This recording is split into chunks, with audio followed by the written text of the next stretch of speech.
সালাম আলাইকুম। আমার এই ভিডিওটা যেখানে থেকে দেখছেন সবাইকে আমার শুভেচ্ছা এবং অভিনন্দন।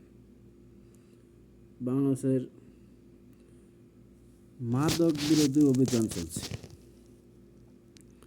তো দেশ সবাই কইতাছে দেশ সুন্দরভাবে গড়িয়ে নিব। তাইলে এই মাদক অভিযানের মাধ্যমে যে সব পুলিশ অফিসাররা এই অভিযান চালাইতে আছে যৌথভাবে, তো এটা তো তারা স্বাগতম জানানোর কথা।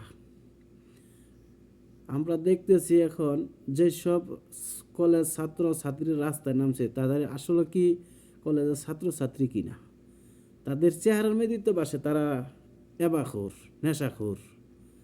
তাই পুলিশ তাদের কাজ তারা করবো, তাই তারা যদি ছাত্রছাত্রী যদি সঠিক থাকে, তারা যদি এবা সেবন না করে, তাহলে তারা ক্লাস করতে হয়েছে ক্লাসে তাদের ক্যাম্পাসে চলে যাক। তারা কে লাগে এই পুলিশের লাগে আবার এই গণ্ডগোলে যায়। আসলে তারা লেখাপড়া করতে হয়েছে না, তারা এবার ব্যবসা করতে হয়েছে। এটা হচ্ছে নষ্টামানি করা। তারা যদি নষ্টামানি না করতো তাহলে কইতাছে স্লোগান দিতে আছে হারুন গেছে যেই পথে মাসুদ যাইব সেই পথে। হারুনে করছে দুর্নীতি, মাসুদ কি দুর্নীতি করতেছে? পুলিশ অফিসার হ্যাঁ সঠিকভাবে দেশ কেমবে সঠিক পর্যায়ে যা ছাত্রছাত্রী কিংবা দেশের নাগরিকতা কেমে ইয়াবা মুক্ত হয়, এই জন্য বেচারা পুলিশ প্রশাসন তারা কাজ করতেছে। এই জন্য তারা এর বিরুদ্ধে স্লোগান দিতেছে যে হারুন গেছে যে পথে মাসুদ যাব সেই পথে।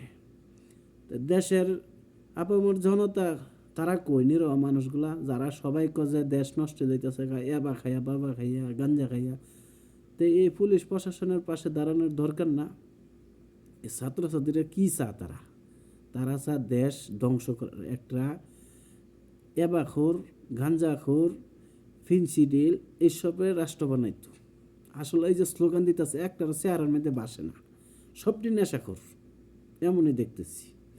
যারা আমার এই ভিডিওটা দেখতেছেন ভালো লাগলে শেয়ার কমেন্ট করে জানেন, সবাইকে শেয়ার করে দিন। ওকে, আল্লাহ হাফেজ, ভালো থাকবেন।